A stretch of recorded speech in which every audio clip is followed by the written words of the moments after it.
27 seasons in the NBA as a head coach. He's got a unique connection to Michael Jordan. He coached against him in an all-star game. Had a young Kobe with him. He went to North Carolina, by the way. George Karl was a heck of a basketball player. Dean Smith there. Also lost to Jordan in the finals in 96 with those Sonics teams, my hometown team that I grew up loving. And George is joining us. Let's first of all, George, how are you? How are things?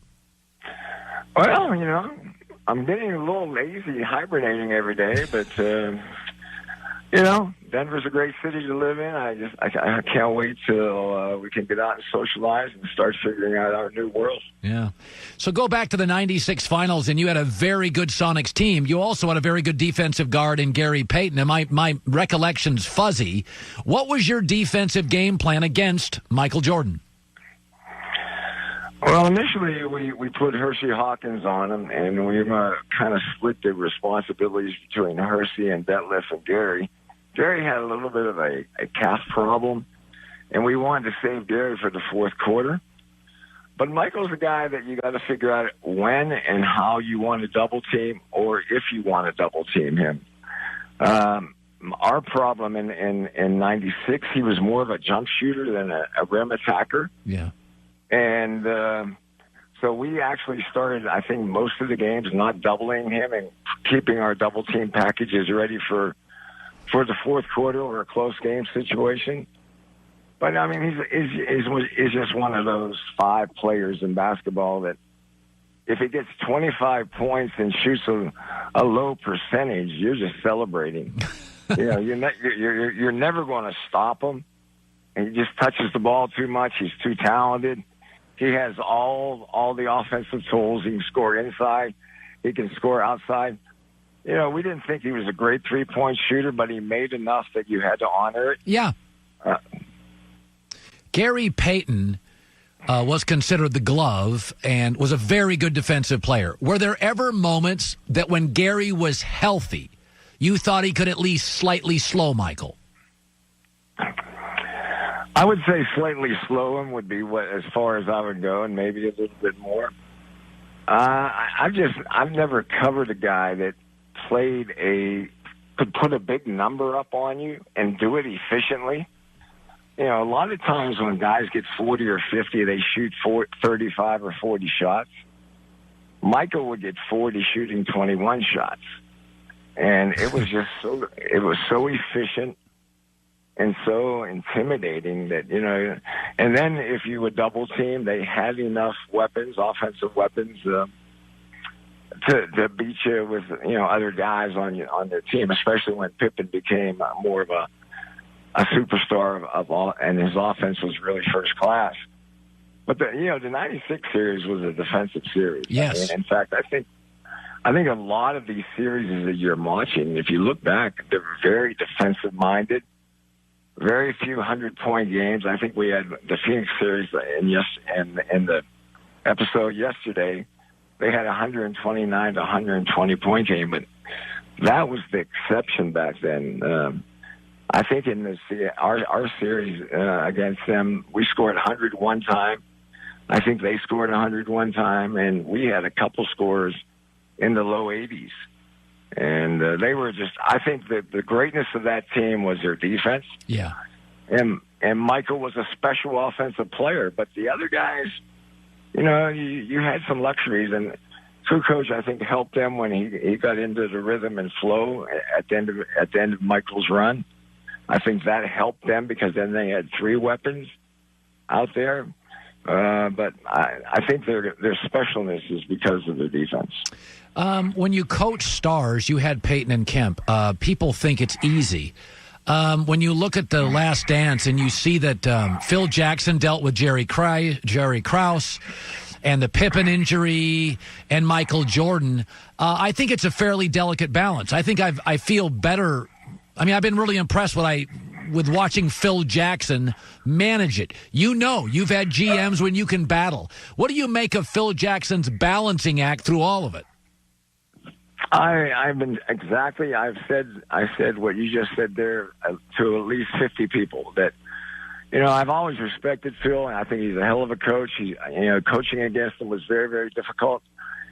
But his calmness and his mindfulness was a reason why that organization stayed together. I mean, there were so many things in that organization that the bomb could go off and didn't. The bomb did not go off. It almost went off, but it never went off until, of course, they let Phil go. But, I mean, the 6 years they were together, they won all 6 years of championship. And people don't get it. I mean, they don't understand how hard it is to win a championship and then do it again and then do it again. I think in last night's episode, I think you saw Michael Jordan mentally fatiguing to the stress of what was going on. In the Phoenix series, it was a series that both teams, I think, were somewhat fatigued because New York had taken Michael to 7, and the Seattle team had taken Phoenix and Barkley to 7. Yep. And that series, if you watch Game 5 and Game 6, you can see that both teams are a little fatigued physically and mentally.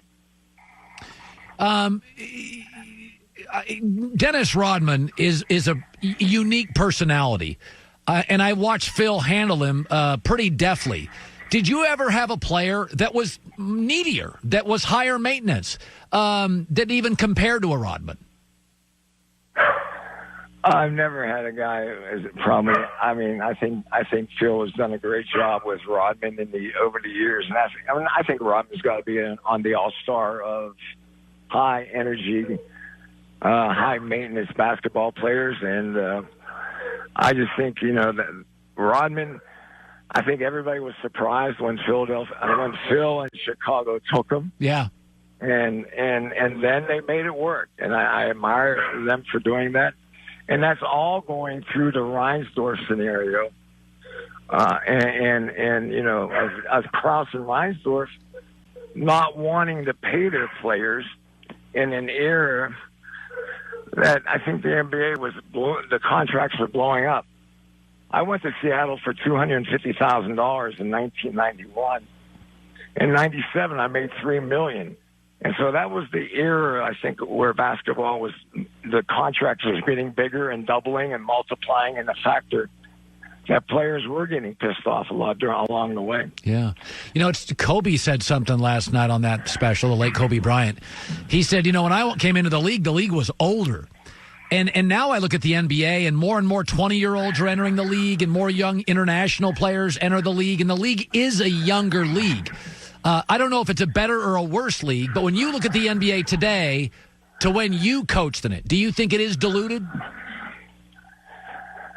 Well, I think there were more veteran teams in the NBA when I coached, and I think what you're seeing now is personnel people and maybe contract situations are saying play the younger player, give them the opportunity to grow up.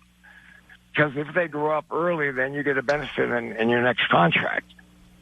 And so I think today's league has, 10, maybe 15, maybe even 20 teams experimenting with where they're going to go, as where I think in the old days, in the 90s and the 80s and even early 2000s, there were more management people thinking to establish your team with veteran players and then add a couple young players and see if they work. In your book, Furious George, when Michael went to baseball, you almost got Scottie Pippen, didn't you, to Seattle? Yeah, that was the trade that, as a basketball staff, we met for a couple days, and we decided we would like to do it. We went to our owner and got his permission, but the trade was based upon I think the draft was on a Tuesday. And over the weekend, we got the permission from the ownership to do it. But somewhere along the way, it got leaked, and the streets of Seattle just blew up in Sean's favor, and my owner backed out. But the trade couldn't have been consummated on Sunday because there was a draft pick involved that they wanted a certain player to be drafted at when we were picking in the first round. And what happened I'm on the phone with Jerry Krause, about 5 minutes before our pick. And he starts offering millions of dollars to make the trade. And I said, Jerry, my owner's not going to make the trade. He's not going to make the trade. He went from 1 to 3 to 5. And I'm going, there's no way we can make this trade. And our owner's just not going to buy it. Wow. You coached an all-star game against Michael with Kobe. Did you know instantly that Kobe was going to become the closest thing to Michael? I think we saw a little bit of that early in Kobe's career. But the one thing we did, I think Kobe early in his career forced the game. And I think Michael kind of talked about that in last night's episode about how he likes to go one-on-one. He likes to take the tough shot. I think Michael's background of being Carolina, being a wee game, and not taking tough shots, I thought that always helped Michael. And I think Kobe being out of high school, I think early in his career, I think he turned some coaches off and maybe even some players off with his selfishness a little bit. Yeah. Yeah. So you're in Denver, and you're in one of the best places in America to be during a kind of a quarantine. So I hope you're doing well. It's great to talk to you. I'm doing great. My health, I'm as light as I've ever been. I'm down to about 230 pounds, and I feel great. But I've become a little bit of a bike rider, not like a lot of Coloradans who go really fast on the bike path. I cruise on my bike path. Oh, good for you. Good talking to you, George. Okay. Colin, always good talking to you. You have some great insights. I appreciate you, man. Thank you, sir. 27 years coaching in the NBA. Hi, everybody. Thanks for watching. Subscribe here to get the latest from the show. Also, be sure to check out more of the best clips from The Herd or go watch a few segments from other shows on FS1.